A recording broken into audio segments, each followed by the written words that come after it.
자, 국학이라고 할 때 국은 나라국자야. 그러면 말 그대로 해석을 하자면 국학은 나라국, 학문할 때 학이잖아요. 그러니까 나라를 연구하는 학문이라는 뜻이거든요. 그러니까 어떤 특정한 장르를 말하는 게 아니라, 특정한 분야를 말하는 게 아니라 우리나라. 그러니까 당시 우리나라는 조선이잖아.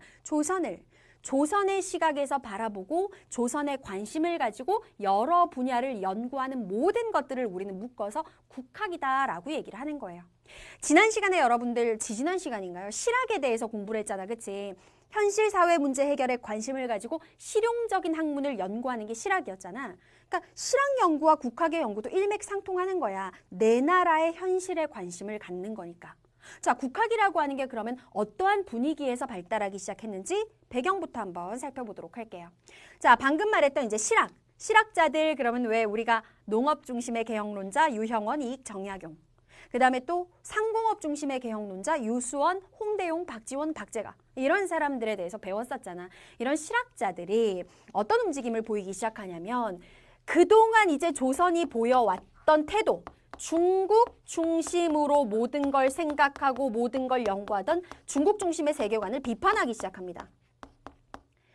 조선이라는 나라가 중국 중심의 세계관을 가지고 있었다는 건요. 조선 전기의 대표적인 지도 하나만 봐도 딱 알 수 있어요. 이거 보면 아, 중국 중심 세계관이 이런 거구나 알 수 있는데 기억나는지 모르겠어요, 여러분들. 조선 전기에 만들어진 혼일강리 역대국도 지도라고 하는 지도 있잖아요. 그렇죠?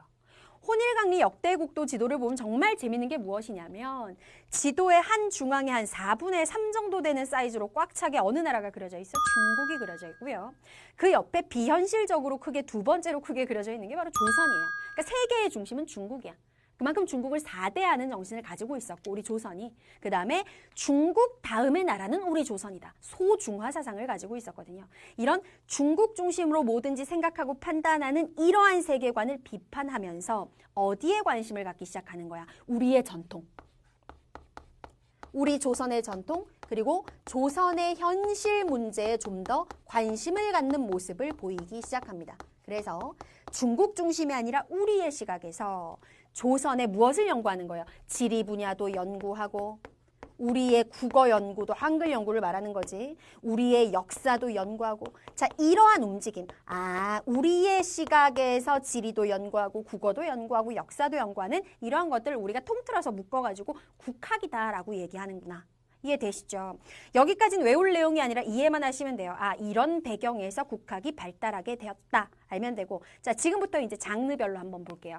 역사 분야에서 어떤 책들이 쓰여졌고, 뭐 의학은 어떻게 발달했고, 국어는 어떻게 발달했고, 지리는 어떻게 발달했는지 하나씩 살펴보도록 하겠습니다. 자, 가장 먼저 공부를 하실 내용이 바로 역사 연구 분야예요. 우리의 역사를 우리의 시각에서 연구하고 이제 저서들, 책들을 쓰기 시작하죠. 먼저 첫 번째 인물은 바로 이익이라고 하는 인물인데, 자, 이익 들어본 것 같지, 그치? 어디서 나왔던 인물이야? 실학자 중에서 토지제도 개혁을 해야 된다라고 주장을 하면서 한전론을 펼쳤던 사람이 바로 이익이에요. 즉, 실학자와 국학자는 사실 나눠지는 게 아니야. 다 비슷한 생각을 가지고 있었던 사람인데 이익은 토지개혁에 대한 의견을 내놓았다는 측면에서 실학자이기도 하지만 우리 역사 연구에도 굉장히 조예가 깊었어요. 그래서 어떤 연구를 시도하냐면 중국 중심의 세계관, 중국 중심의 역사관에서 탈피해서 주체적으로 독자적으로 우리의 역사를 연구하려는 시도를 보인 사람이 바로 이익이라고 하는 인물이었어요. 이익의 어떤 저서, 역사 저서 같은 것들은 따로 없지만 어쨌든 이익이라는 사람은 우리의 시각에서 독자적으로 우리 역사를 연구하려고 시도했다. 가볍게 알아두시면 되고요. 자, 색깔 딱 봐서 눈치채셨겠지만 2번하고 3번에 나오는 이분들 이름과 저서 너무 중요합니다. 자, 두 번째 나오는 사람이 바로 안정복이라고 하는 인물인데 이 안정복이 쓴 역사서가 바로 동사강목이라고 하는 책이야. 동사강목이라고 하는 책은 우리의 역사 중에서도 이제 언제를 그 역사서에다 담은 거냐면 우리의 단군조선, 즉 고조선 역사부터 쭉 해가지고 다음 시대부터 해서 고려 시대까지 우리 역사를 연구를 했죠.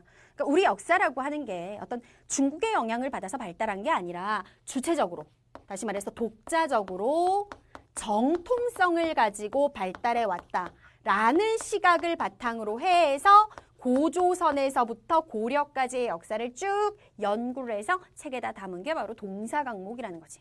안정복의 동사 강복 기억하셔야 되고, 자, 이분은 100% 시험에 나옵니다. 세 번째 나오는 인물 바로 유득공이라고 하는 인물인데, 이 유득공이라고 하는 인물이 어떤 사람이냐면 서자 출신이에요. 앞에서 서자가 누군지 말했죠. 아버지는 양반인데 어머니가 평민이야. 그러면 그 사이에서 태어난 자식을 우리가 서자라고 얘기하는데, 조선시대 서자들은 되게 차별을 많이 받았잖아. 근데 그나마 나름대로 유득공이라는 사람은 운이 좋은 것이 정조가 왕이었던 시기에 태어났거든요.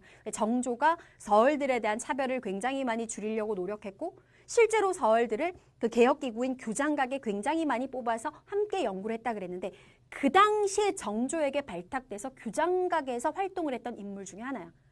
유득공이라는 사람이 쓴 유명한 책이 바로 발해고라는 책인데, 이 책이 너무 중요한 게 뭐냐면, 우리가 지금은 발해를 당연히 우리의 역사다라고 배우고 있지만 조선시대만 해도요, 발해가 우리 민족의 역사다라고 생각하는 역사학자들이 거의 없었어요. 그런데 유득공이 발해고라는 책을 써서 어떤 주장을 하느냐, 이 책 안에서 발해라는 나라의 역사는 다른 민족, 다른 나라의 역사가 아니라 우리 역사다라고 주장을 하죠. 그러면서 교재에는 나와 있지 않지만 이 사람이 이 책에서 또 무슨 표현을 하느냐, 발해가 북쪽에 있었을 때, 지금의 만주 지방에 있었을 때 아래에는 한반도에는 통일신라가 있었지. 그럼 그 시대는 통일신라 시대다라고 부르는 게 아니라 부르면 안 되고, 남쪽에도 우리 민족의 국가가 있었고 만주지방 북쪽에도 우리의 역사인 발해가 있었기 때문에 이 시대는 남쪽 국가, 북쪽 국가, 즉 남북국 시대라고 불러야 한다라는 의견도 처음으로 이 책에서 제기를 하게 됩니다.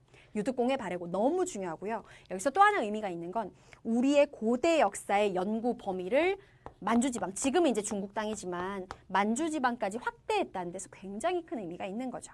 시험에 진짜 잘 나오는 사람이고, 그 다음에 이제 또 이종휘라고 하는 인물이 있어요. 이종휘라고 하는 인물 역시도 유명한 역사서를 썼는데, 이 사람이 쓴 역사서의 제목은 동사라고 하는 역사서. 동사는 언제 역사를 쓴 것이냐? 우리나라가 영토를 아주 광활하게 넓혔던 고구려 역사. 고구려사를 정리한 게 바로 이종휘가 쓴 동사입니다.